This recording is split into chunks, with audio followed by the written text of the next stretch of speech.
Kas žino, kas čia buvo? Drąsiau.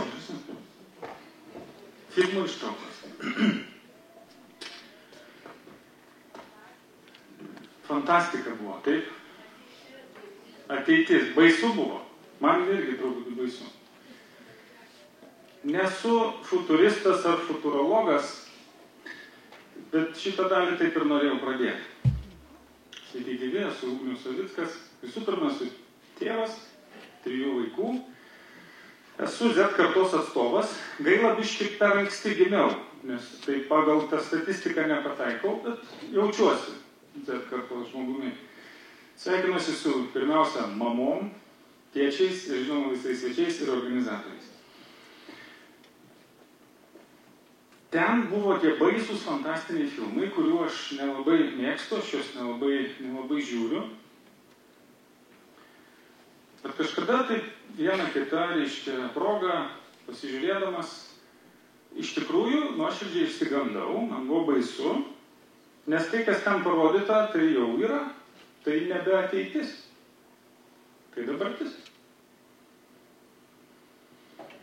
Ir kai auginu, reiškia, savo atžalas, galvoju, o kaip jiems reikės gyventi.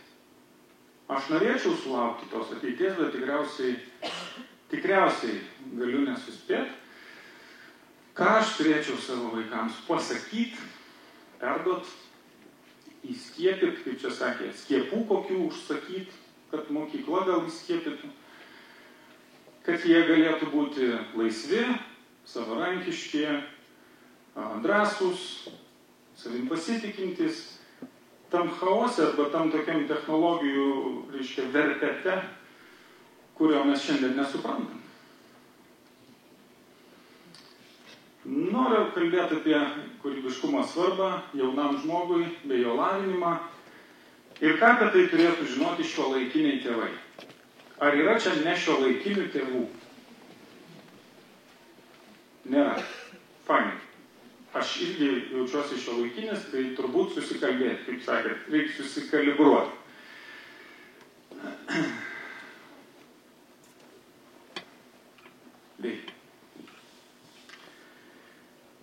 Kokia epocha? Buvo kalbų apie aplinką ir iš tikrųjų norisi pasidalinti.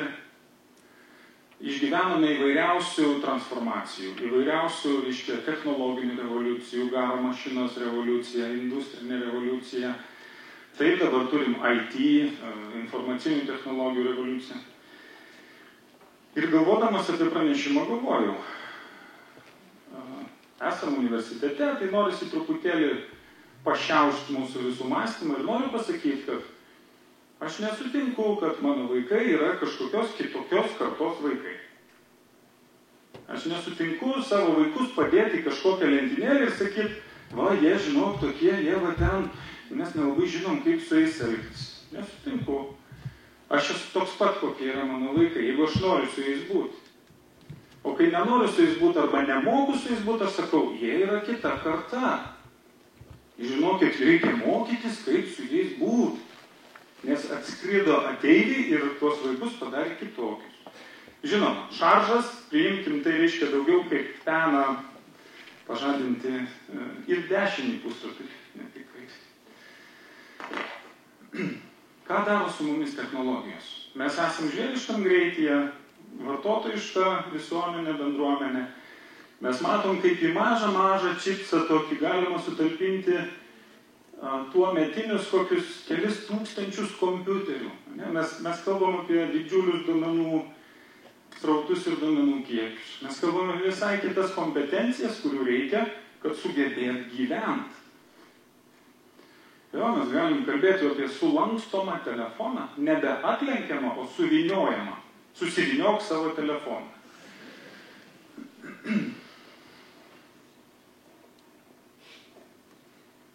Veikiame. Reikia jėgos. Mes galim kalbėti apie atsispausdinamus drabužius. Mielos moterys, kas nenorėtume turėti tokio spausdintuvo namuose? Mieli vyrai, kiek kartų girdėjot klausimą, aš neturiu ką apsirengti. Tai reikia atsispausdinti. O kas norėtumėte atsispausdinti, pavyzdžiui, garažą?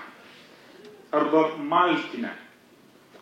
Praeitą vasarą, žinokit, savo rankom stačiau malkinę. Užtrukau beveik 6 mėnesius. Atsispausdinęs būčiau per 2 dienas. Arba visą namą atsispausdinti. Truputį juokinga, bet kai pasižiūri čia, nelabai jau juokinga. Ir labai prasminga. Gal atsispausdinti, reiškia, trūkstamą kaulą, kūno dalį. Ką tai reiškia? Tai reiškia, kad keičiasi visiškai mūsų gyvenimas. Čia statybininkai ir, čia neturiu kapas, bet šitą nuotrauką pamatę statybininkai turėtų pamastyti, ką aš veiksiu. Betono maišyti reikės va tik vieno. Ir tie, kur garažuose visi tvarko mašinas, irgi turėtų pagalvoti, ką aš veiksiu, kai namuose galėsiu atsispausdinti atsarginę automobilio detalę. Ir tai jokia neteitis. Tai dabar taip yra. Dabar Amerikoje atsispausdina žmonės šautuvą ir šaudo plastikiniam kulkom. Viskas. Kas išgyvens? Kaip gyventi tokiam amžiui? Kažkada skaičiau, reiškia, įvairiausių straipsnių apie tai future trends, kaip čia pasaulis keisis, didžiausios 10 kažkokių perversmų, big data, galingi didieji duomenys, dirbtinis intelektas, robotizacija, nanotechnologijos, dronai, smart is the new green. Ir šiandien skaitau šitą sąrašą, manęs tai jis nešokiruoja visai, nes čia šiandiena, čia jokia neteitis. Ko nėra šiandien iš šito sąrašo? Ko net? Viską turi. Robotai pakeis mechaninį paprastą protinių didelių gebėjimų nereikalaujantį darbą. Netgi protinių didelių gebėjimų reikalaujantį darbą jau pakeitė dirbtinis intelektas, kuris dirba maždaug tuo pačiu greičiu kaip ir žmogiškasis.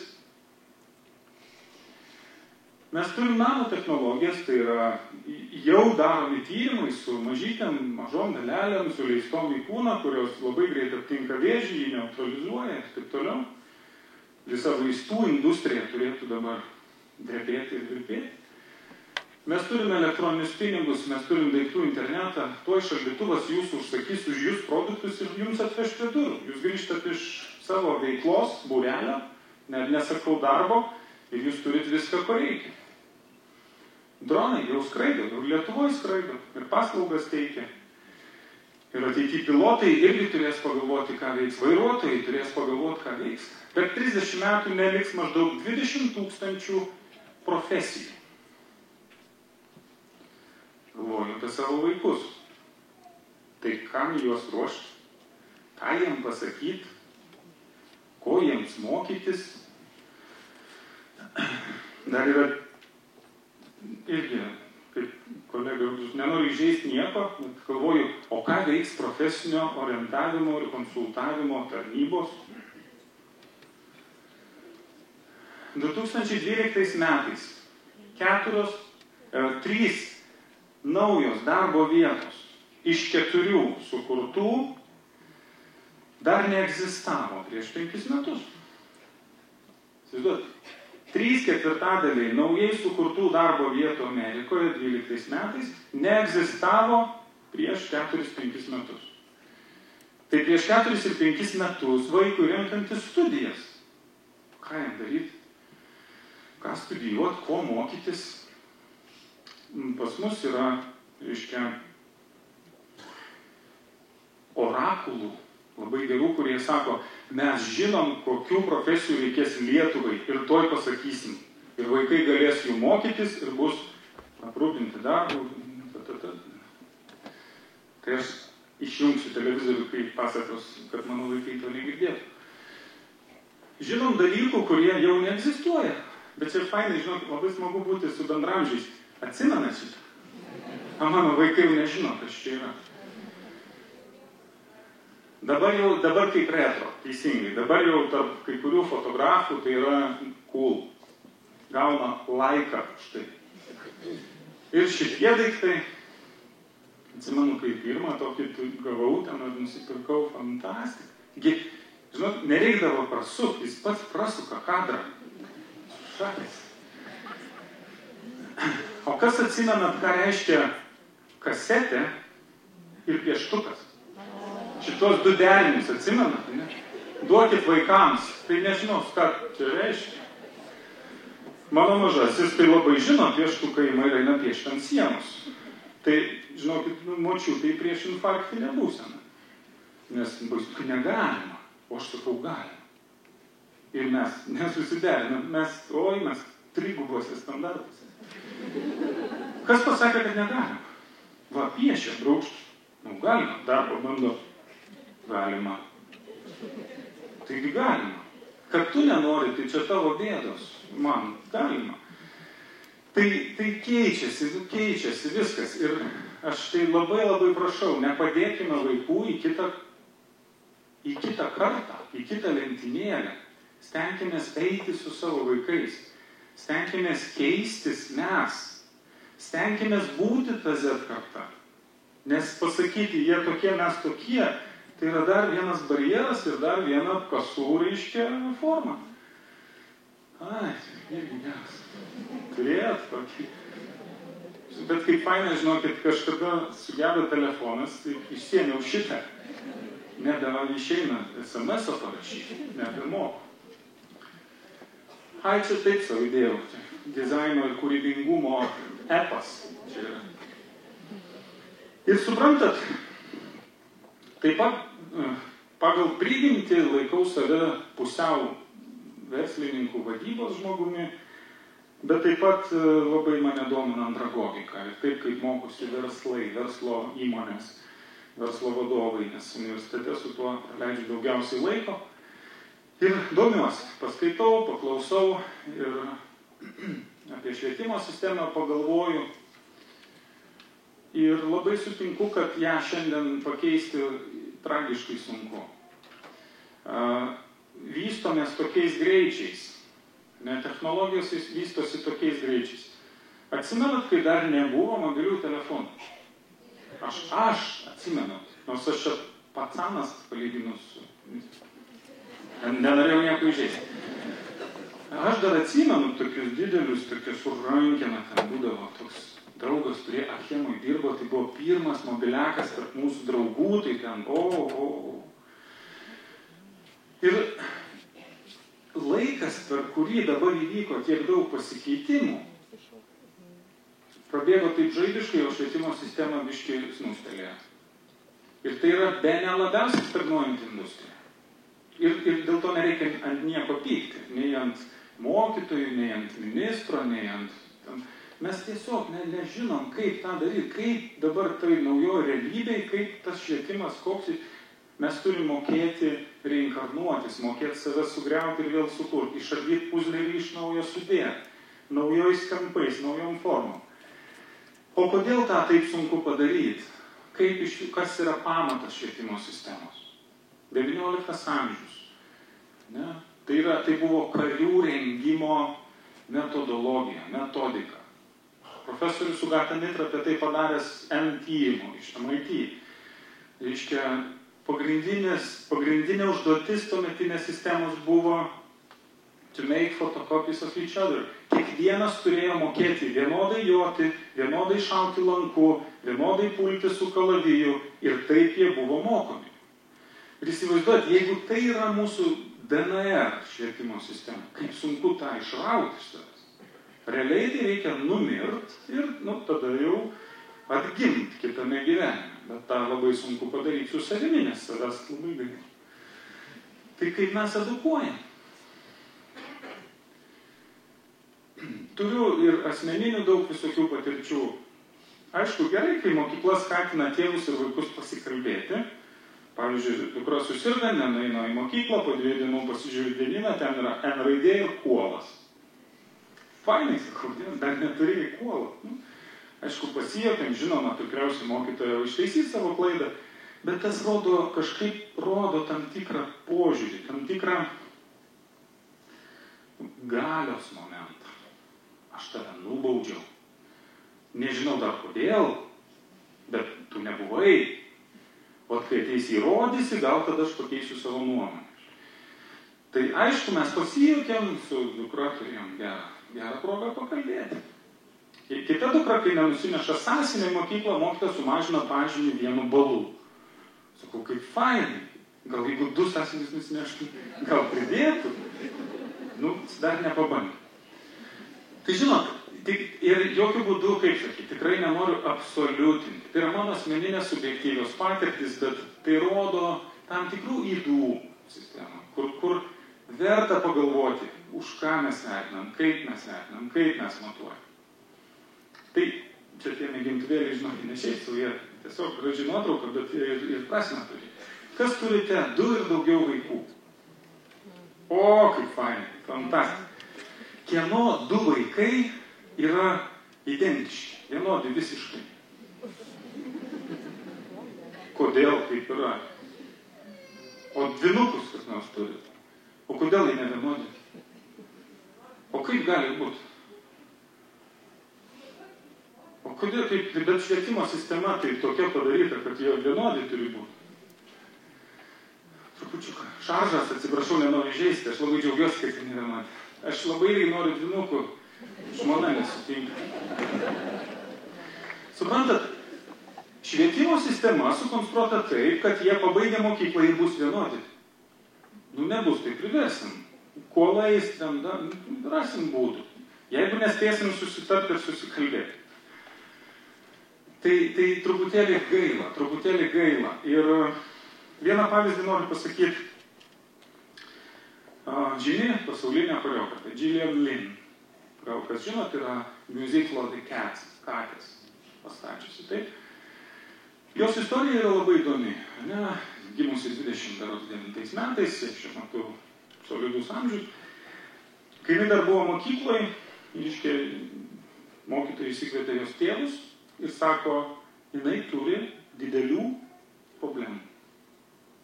Ir ją reikia gydyti. Mediciniškai gydyti. Nes jinai nesusikaupia, jinai nesimoko, jinai negabi visiškai. Ačiū Dievui, kad tėvam užteko proto, turėjau pasitarti dar su, nepasakysiu, ar psichologu, ar psichoterapeutu, bet su išmintingu, edukuotu žmogumi. Ir po, sesijos, po pokalbio, kalbėjosi tėvai, dukra sėdi ramiai, jinai sėdi, vieną tašką žiūri, jinai nereaguoja, kas ten vyksta, koks pokalbis. Ir vienu metu, psichologas sako, aš noriu pabūti su jie vienas. Jeigu galit, leisti. Tėvai išėjo, ten, matyt, aš nepamenu visos istorijos, gal buvo galimybė stebėti arba įjungė muziką. Jis jau matyt kažką perskaitė, kažką pamatė, kad nėra ten tai blogai, tik reikia atrasti vaiko talentą. Ir po 3 sekundžių vaikas pradėjo judinti koją, jis atsistojo, pradėjo judėti, jis pradėjo girdėti, jis reaguoja. Tai visą tą patį vaizdą parodė ir tėvams. Ir ką mes turim šiandien? Mes turim pasaulinio garso baleriną, kuri baigusi karališką baleto mokyklą. Nes po to susitikimo tėvai ją iš karto pasiėmė iš tos mokyklos, ją, nuvedė į menų, į šokio mokyklą, baigė karališką akademiją, sukūrė savo trupę, sukūrė pasaulinio lygio muziką. Iš esmės, jeigu ne įžvalga, mes turėtumėm dar vieną pacientą pagydytą mediciniškai, būti vienu iš kurių nors mėgintuvėlių. Gerai, atspalvis kažkoks gali skirtis. Tai apie švietimo sistemą galėčiau kalbėti daugiau, bet noriu tik pasakyti, tikrai yra pakankamai sunku atrasti talentus ir juos individualiai auginti, vystyti. Tai ką daryti? Pirmiausia, reikia perimti, aišku, skaidrį. Ir tada pagalvoti, gerai, gal tikrai ne mokykla čia taip visai pilnai atsakinga, gal ir mes atsakingi. Ir kaip mes auklėjom tada savo vaikus. Man šitą nuotrauką pati labiausiai iliustruojanti, tas toks mini-me. Tai yra taip, mano vaikai yra mano paties projekcija. Ne? Tu nedarai taip, kaip aš dariau. Tu nevargsti taip, kaip aš vargau. Ne? Tu nesimokai tiek, kiek aš mokiausi. Ne? tu nesi toks darbštus, koks aš buvau darbštus. Tai aš tikiu, kad jūs taip nedaro. Čia tie kiti darė, kur prieš tai buvo konferencijų. Čia šitoje konferencijoje šio laikiniai tėvai. Bet yra šitų pavojų, pripažinkim. Ką mes atsinešam? Ką mes žinom apie auklėjimą? Tiek, kiek mūsų pačius mūsų tėvai auklėjo. Ir mum pakeisti, reiškia, tam tikrus įpročius yra ganėtinai nelengva. Nelabai yra kur pasiklaust, pasidomėti, su ko pasitart. Tai ačiū Dievui, kad yra tokių konferencijų. Tai neprojektuoti savęs į vaikus. Labai liūdna man būna matyti, kai kalbuosi su jaunais žmonėmis, ypač kai padedu jaunom įmonėm įsikurti jauniem vaikam ir sako, jo, tai mano tėtis medikas, senelis medikas, tai aš irgi į mediciną stosiu. O tu nori, tai aišku. O tikrai, nu jo. Dar po kelių klausimų jau nebe, bet. Tai, vat ir vėl toks reikšmingas vaizdas. Paleidžiat savo vaiką į gyvenimą. Ką jam įdėjot į jo krepšį? Ką jam įdėtumėt? Ką norėtumėt įdėti į jo krepšį? Kad jis tam, reiškia, fantastiniam, fantasmagoriniam dronų, duomenų ir technologiniam pasaulyje išliktų. Kad jis turėtų ką veikti, kai robotai viską padarys, ką tik galim įsivaizduoti, beveik viską. Kas yra tos kelios kompetencijos arba keli dalykai, kurių mokyti? Aš tikrai nekalbu apie tai, kad mes galim atspėti, kokių profesijų reikės po 2-3 metų. Mes nežinom, kokių jų reikės. Patys geriausi, reikšmingiausi ir žinomiausi futurologai pasauliniai nedrįsta pasakyti, ko reikės. Gaila, jie nebuvo į Lietuvą atvažiavę, Lietuvoje tai žino. Pagal NASA metodiką vienas mokslininkas Landas atliko kūrybinio potencialo longitudinį tyrimą. Longitudinį tai reiškia ištyrė žmonės beveik apie 30 metų. Ištyrė 1605 mečių vaikų, nustatė, kad 98% pasižymi ryškiais kūrybiniais gebėjimais. Fainai. Kieno iš čia esančių vaikas yra nekūrybiškas? Ne, viskas tvarko. Gerai. Labai įdomu, kad jis tą patį tyrimą pakartojo su tais pačiais tyriamaisiais po 5 ir po 10 metų. Visiškai ta pati imtis, reiškia, čia sociologai irgi pasakytų, kad jo, čia prie metodologijos prisikabinti negalima, viskas tvarkoj. Kas darosi, reiškia, 98, 30, 12. Kažką darom labai gerai, vadinasi, nes labai efektyviai krenta kreivė. Nu ir va, ir tada sako, kažkaip įdomu pasižiūrėti, kas čia su tais suaugusiais. Ir kad sociologai neprisikabintų, vietoj 1600 paėmė 280 tūkstančių suaugusių. Na, kad jau taip validus tyrimas būtų čia, kas tyrėjai, tai supranta. Kūrybiniai gebėjimai buvo nustatyti 2% tyriamųjų. Pasveiko. Fantastika. Gydymas ne. Davė rezultatą. Reiškia, švietimo sistema dirba gerai, aplinka kryptinga, taupom lėšas. Taip. Aš taip irgi galvoju, bet niekaip nedrįstu jam paskambinti, paklausti. Z karta tai iškart paguglintų, surastų telefoną, paskambintų, sakytų, čuvaks, ką ten netai padaryti. Tai jeigu trupučiuką, pažiūrėtumėm į organizacijas. Ne? Organizacijose irgi yra atliktas tyrimas, 100 000 žmonių apklausta, dirbančių įvairiose industrijose, ir jų buvo paklausta, ar kūrybingumas svarbus jūsų darbe? Taip, svarbus. Vėl kažkokie mistiniai 98%. Čia 2 skirtingi tyrimai, beje. Ar jūs esate kūrybingas? Na, čia ne visi sveiki, bet 45% taip pasakė. O tada paklausė, ar jūsų organizacija daro pakankamai, kad ugdytų, reiškia, keltų darbuotojų kūrybingumą? 2%. Užstrigom mistiniuose, reiškia, skaičiuose. Organizacijų modelius studijuodamas, reiškia, aš kartais ir apie savo šeimą pagalvoju. Siūlau ir jums taip pat. Pagalvokite apie savo šeimą ir apie šitos 3 klausimus. Ar jums svarbu, ar jūs tokie esat ir ką jūs darote, kad ugdytumėte. Tai lygiai taip pat, kaip kalbėjom, kaip save projektuojame į savo vaikus ir ką veikiam, koks mes esam pavyzdys. Tai čia jeigu yra dar ir verslą darančių žmonių, tai sakytų, neatsiperka. Čia toks kečiausias atsakymas būna. Pasirodo, atsiperka. Kūrybingumo ugdymo, reiškia, programos įvairiose korporacijose. Deja, kol kas yra tik amerikietiški pavyzdžiai, nes lietuviai savo sėkmės istorijomis nesidalina. Jie dalinasi tik tai skausmais. Šiuo atveju, reiškia, General Electric 60% daugiau patentuojamų idėjų po kūrybingumo kursų. Arba $1 investuotas į kūrybiškumo kursus davė $20 grąžos pardavimo žmonėms.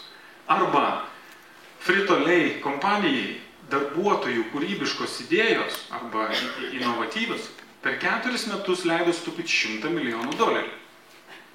Tai čia tie, kas myli skaičius ir rezultatų nori. Pardavėjams padaryti kūrybingumo kursai padidino jų, reiškia, pardavimus kiekvieno individualiai 25-30%. Jeigu jūs esate įmonių vadovai, ką jūs rytoj darytumėte su kūrybingumo kursais? Žinot, labai irgi įdomus dalykas. Truputėlį rakursas iš šono, bet vėl apie besikeičiančią aplinką. 2012 metų mūsų, reiškia, universiteto vadovų mokyklos pats populiariausias mokymas, kurį daugiausiai pirko verslo kompanijos. Pabandykit pavadinimą atspėti. Šaukit, ką nors. Pardavimai,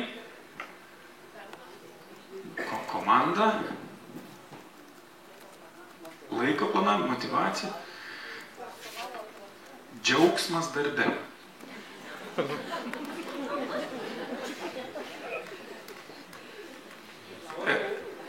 Edukologai ir tie, kas dirbate su mokymais, pasakykit, ką tai reiškia, kas čia per tema. Mokomės džiaugtis iš naujo. Tai tokioje aplinkoje gyvendami, nes panašu, kad jau verslas versle, šeima šeimoje, šeimos beveik ten dėmesio stoka, vaikai dėmesio deficite, už tai niekšai nuėjo į tą Facebooką, už tai asocialūs nebemoka bendrauti, mes turim krūvą pasiekmių. Ir aš noriu galvoti ir galvoju, kad ne Z karta tokia atsirado. Mes ją tokią sukūrėme. Mes patys savo šitom rankom. Mes patys palikdami be dėmesio, mes patys užkimždami galbūt kartais dar vienu iPhone'u ar iPad'u, nes, suriukas turiu dar biškį darbę, ten pavarysiu, čia bus gerai, paskui čia kapitalas ar panašiai. Tai žinoma, jau atsiranda alternatyvių tokių tėvelių, kurie nebevesiu į mokyklą, arba ten mes gyvenam be televizoriaus, mes ten atsijungiam nuo to informacinio taršalo viso ir taip toliau. Bet tai yra mūsų produktas. Ir čia tu bestudijuok. Kad žinotum, kaip su jais bendrauti, reikia pagalvoti, ko aš nepadariau, kokių namų darbų nepadariau, jeigu aš nesusikalbu ir jeigu manęs negirdi. Tai tik tai 3 skaidrės dar čia. Net nerodysiu aš tų skaidrių, iš tikrųjų galvoju, gal jos bus kur nors sukrautos. Keli patarimai arba kelios mano asmeninės patirtis jums kaip tėvams ir mamoms. Visų pirma, labai svarbu, ir netgi kaip verslininkams vadovams, nes apie tai labai daug su kompanijomis kalbamės. Kūrybingumas, nenoriu kartotis, bet yra viena iš 3, man atrodo, tų, kaip čia lietuviškai pasakyti, bridging competencies, jungiančių praeitį su ateitimu, kad kas užtikrins mano gebėjimą išlikti, išgyventi ir būti reikalingu. Kūrybingumą nužudome iš karto, jeigu bijome eksperimentuoti, jeigu bijome klaidą padaryti. Aplinka yra tokia iš tikrųjų, successors, sėkmingo žmogaus kultas, avataro kultas, Facebook'e aš esu sėkmingas, mano mano ašarų ten mano draugai nemato, nes aš ten esu tik tai atostogose su gražiu bikiniu įdegęs ir su motociklu ir aš ten visur esu toks fainas ir galingas. Iš kur dabar, nežinau, statistikos, bet man įdomu, tikriausiai depresijos apraiškų turėtų pradėti daugėti, kai visur matom tokį kultą, jo, jisai pasiekęs, jisai matomas, jisai. Aš manau, kad čia šauna į viršų žvėriškai. Reiškia, kaip vaikui susivokti, jo, tai aš nesėkmingas, ne? Tai čia grįžčiau dar ir prie vertinimo sistemos, gavo 8 dukra, jau pareina nuliūdus, žinai, čia tik 8. Sakau, fainai, super, tai irgi yra gerai, o ko blogai 8? Tai ten, žinai, eisiu išsitaisysiu. Kam tau tas pažymys? Tu geriau papasako, ką naujo sužinojai šiandien. Man tie pažymiai, tai žinau. Ir sunku suprasti vaikui, nes visa sistema tokia reitinguoja, mūsų dėlioja į eilę. Tas pirmas, tu jau antras. Sorry, tu nebe pirmas. Universitetuose taip mes turim panašių dalykų, nes mes veikiam sistemai, mes veikiam pagal įstatymą, mes turim įvertinti žinias. Ir kai mes savo universitete pirmą kartą pradėjom kalbėti, kad pas mus gal geriau nebūtų iš vis egzaminų tokių, o mes darom projektą, mes kuriam verslą ir žiūrim, kaip verslo įmonei sekas. Eksperimentiniai verslai ir pagal tai sakom, jo, tu išmokai, o tau dar reiktų pasimokyti. O kodėlgi ne? Kodėl neišdrįs tokios inovacijos padaryti? Tada yra šansų ir jūsų dvyniams likti skirtingiems. Atsiprašau. Tai eksperimentavimas atveda į inovaciją. O jeigu mes bijosim eksperimentuoti, mes niekada nesukursim jokios inovacijos. Bet eksperimentavime pilna klaidų. Jeigu bijosime klaidų, tai tada nieko naujo ir nesukursime. Tai ką mes darysime, jeigu bijosime padaryti klaidą? Mes mėginsime atkartoti praeitį. Mėginsime pakartoti tai, ką darėme ir mums pasisekė. Nes turime žinių, kad taip darant buvo toks rezultatas. Tai kaip mes galim tada